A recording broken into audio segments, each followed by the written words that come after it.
Hey guys, and welcome back to my channel. Thank you so much for joining me today in my video. As you can tell from the title, this video is about women's hair loss, but more specifically it is about my journey. It has been a painful and difficult road, and what I'm sharing with you today is pretty vulnerable, but it's something that I now feel very passionate about. Here's my hair loss story. About a year and a half ago, almost 2 years ago, I noticed my hair thinning and it scared me. I thought I was having different health issues with maybe my thyroid, and of course I went to the doctors. I had multiple blood tests done, I had skin biopsies done, and after months of going through this, and it was a very traumatic, very stressful, very frustrating time, the diagnosis of androgenetic alopecia was given to me. Androgenetic alopecia is just a very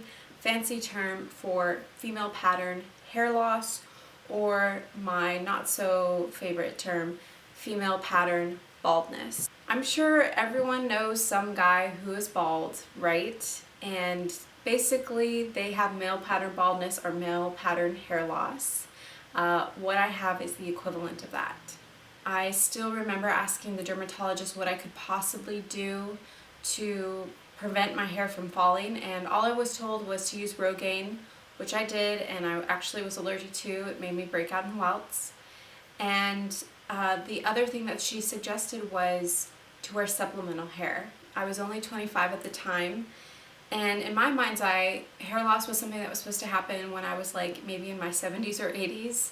And even then I just thought maybe my hair would thin a little bit, but never did I think I would be losing my hair in my 20s. I was devastated. As a woman, hair loss is a embarrassing, almost shameful thing that I feel like is really taboo to talk about. When I started to wear wigs, people asked if I had cancer.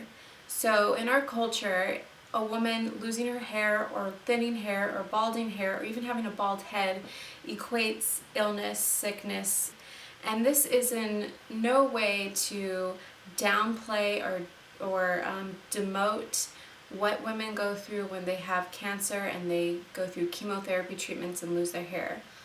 I have a mother who had breast cancer, and I watched her lose her hair and go bald. I saw her wear wigs, and I saw her wear headscarves and the whole 9 yards. I've been through it, I've seen it, not only in my mom, but now in myself. My hair loss is just a different type of hair loss. The really unfortunate thing about my particular type of hair loss is that it is permanent. So once my hair falls out by the root, it is not coming back.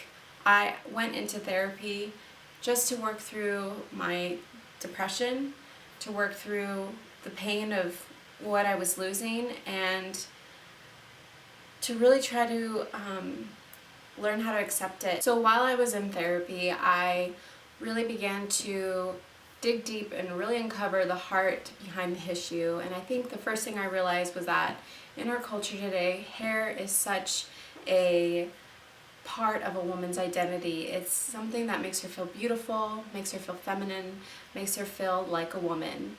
And to be losing that felt like I was being stripped of my femininity, felt like I was being stripped of my beauty. I felt embarrassed. I felt embarrassed around my husband. It was like not what I wanted for myself and not what I would wish on any other woman. I think the issue and the topic of self-love was such a big issue that kind of began to bubble to the surface as I was going through therapy.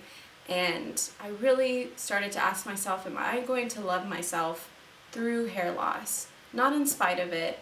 Am I going to love myself through it? Am I going to love myself with hair loss? You can only love others as well as you love yourself.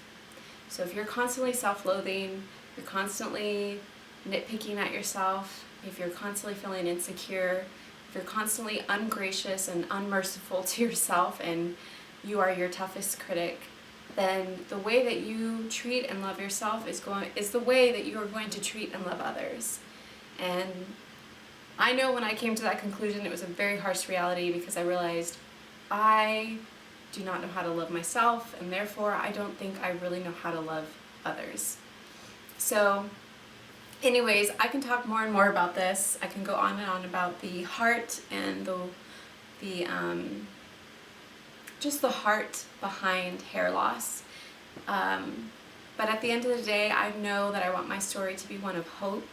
I want my story to be one that it says you can live a perfectly normal life with a couple of changes like wigs and hair powder and makeup for your hair, and still feel beautiful, still feel secure.